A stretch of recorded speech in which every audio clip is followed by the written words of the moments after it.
Hello everybody, this is Hammer Striker here. Today I've got the latest from Diamondback, the SDR, Self Defense Revolver. This revolver is the latest from Diamondback, and it's in their concealed carry concept. The purpose of this is for concealed carry. And it's got a lot of high-end features that are not really found in equivalent revolvers from some of the other manufacturers.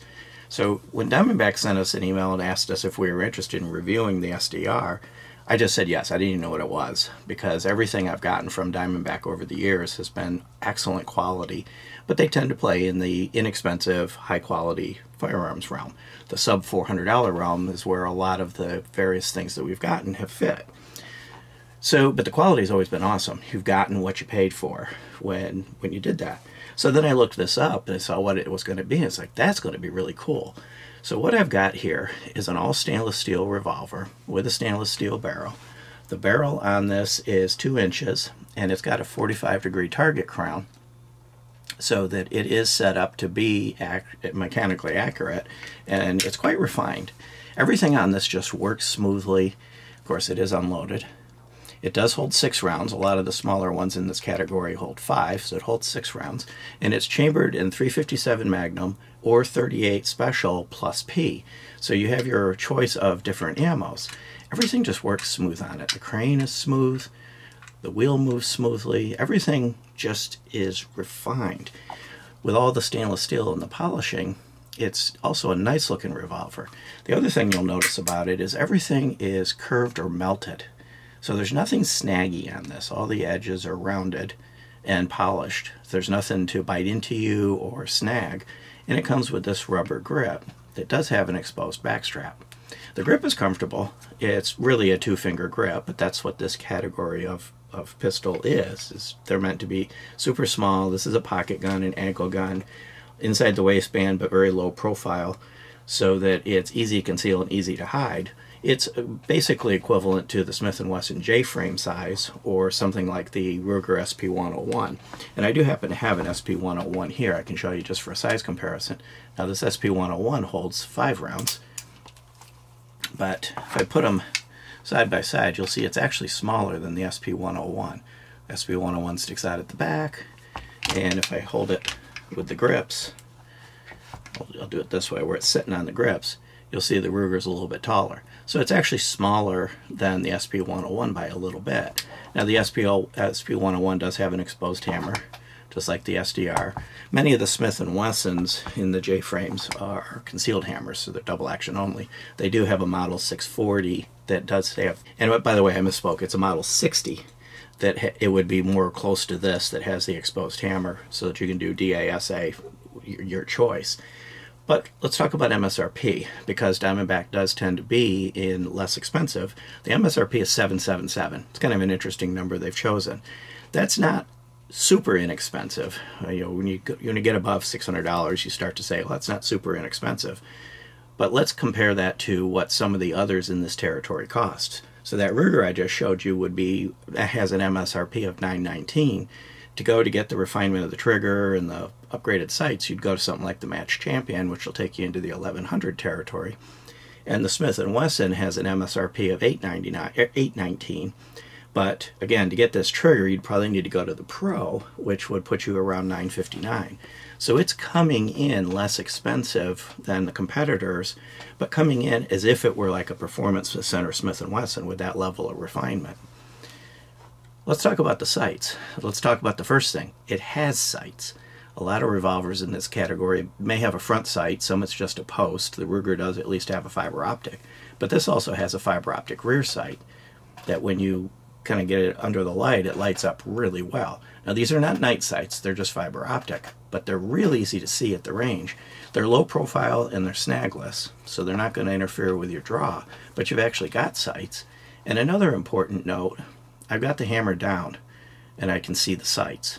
That's kind of important. A lot of revolvers that I've played with in the smaller territory, the hammer spur sticks up and interferes with the sights. Well, that's not any good if you're trying to use it in double action mode and you can't see the sights to begin the aiming. So whether you're in single action or double action, you're going to be able to see the sights. One other thing it has is, from a safety perspective, see if I can get it where you can see it. See, the firing pin is right there. It's kind of that half moon that you can see. And then there's a squarish plate over that firing pin. That squarish plate is a transfer bar. You have to have the trigger pulled for that transfer bar to stay up. If the hammer were to fall as the trigger moved forward again, that bar would go out of the way. And I'm going to simulate that. I'm going to try to simulate that anyway. As I've released the trigger, and as I release the hammer, you'll see that bar moves out of the way. So the hammer can't hit the firing pin. The only way that hammer can hit the firing pin is if I keep the trigger held. And you'll see I've got the trigger held now, and that transfer bar stays in place. That's common on many revolvers. It's a safety feature. What this makes is this makes it where it's drop safe. You can carry this with around in the chamber under the hammer with the hammer down and not have to worry about if it's dropped or the hammer spur gets hit going off. So these are safe to carry, fully loaded, ready to go. Now obviously something like this is not designed to be carried in that mode. The trigger's ultra light. This is not a carry position for this, but hammer down is totally safe.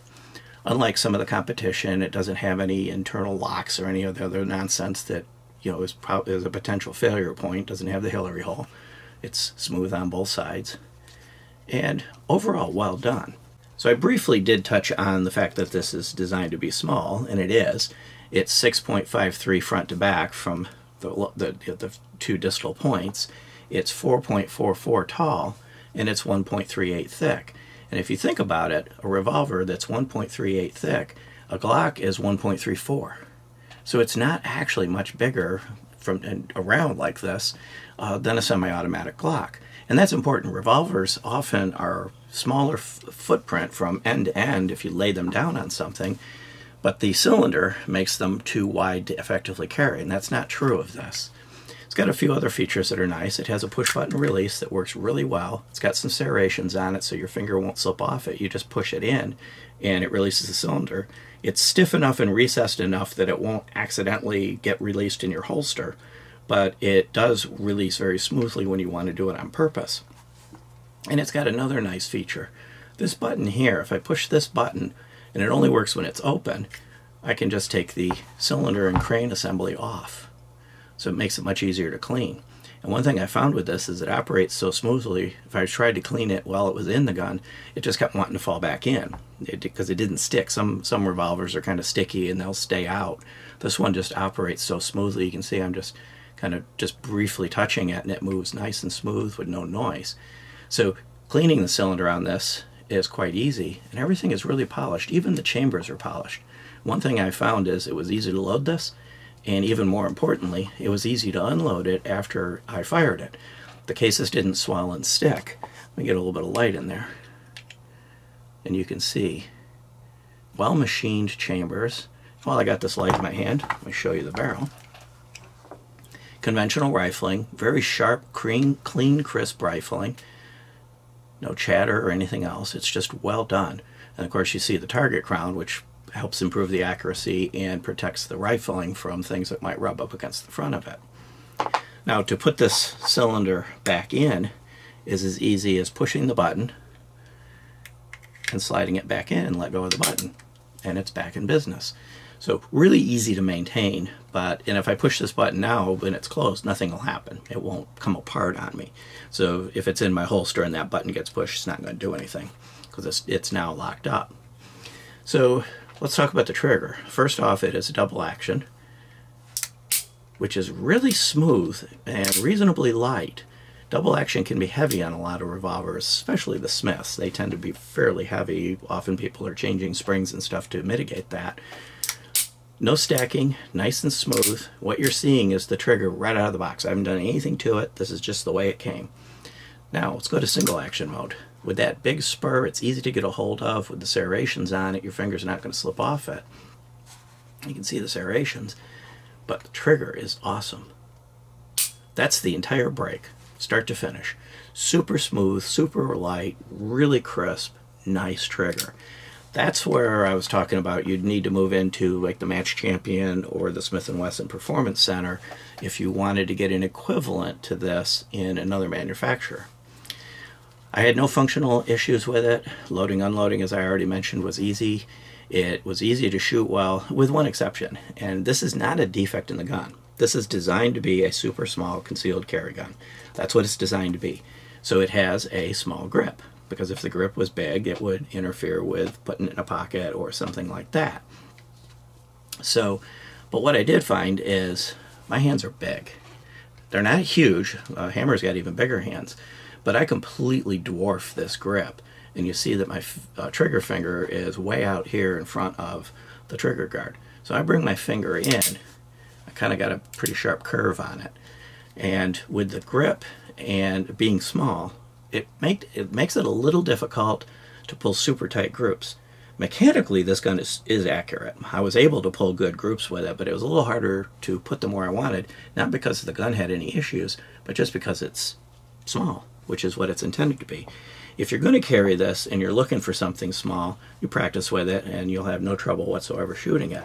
I'm probably going to put something like this Hogue grip on it, make the grip a little bit bigger. You'll see when I grab that, there's a little bit more to it. My hand doesn't completely engulf the grip. That won't change the trigger finger a little bit, but it'll kind of help me have a little bit better overall grip on it. And again, to show you what it looks like, with the grip that's on it, you see I basically completely engulf the grip. Again, that's what this is designed for. It's designed for small, super small concealed carry. And if you're going to use it for that, the grip that's on it is perfect. And one of the interesting things about it is when I first saw this exposed backstrap, small grip, and know that this is a 357, my first thought is, oh, this is going to be a real pleasure to shoot 357 out of this at the range. I'll have to take the next 2 days off for my hand to recover. Absolutely not. Surprisingly, the recoil management on this was really smooth, really light. Shooting 357 did not beat me up at all. It actually handled the recoil really, really well. And then when I put 38 special at it, the recoil almost disappeared. So the weight of the gun, the balance of the gun, and the grip that's on it, the rubber grip that's on it, really does handle recoil well. So don't fear 38 special plus P or 357 in this. It's going to handle it quite well. If you've got bigger hands and you're not necessarily needing it to be super small, any of the J Frame grips should fit it because it is similar to a J Frame. So that gives you an option to make the grip a little bit bigger so that you don't end up completely encompassing the grip with your hand. So I really appreciate Diamondback sending this for a review. As usual, the quality is there that I would expect from them. And comparatively, it is inexpensive when you compare it to the competition, especially when you look at what it would take to get some of the features like the trigger and everything else. This, if you're watching this on release day, this may not be available. I believe this is coming out second quarter of 2024 or somewhere in that territory, so it should be available soon. And I would say, based on my experience with it, if you're looking for a concealed carry revolver, this would be a good one to look for. And it would be a good choice. It's going to work well, and you're not going to have to look for, hard to find Performance Center or Match Champions to get really high-end, really smooth, really nice to operate a concealed carry revolver. Beyond that, if you like our videos, please give us a thumbs up, share, subscribe, click that bell up there to be notified if you do. Check us out on Facebook, Instagram, Player, Rumble. We're pretty much everywhere. And thank you.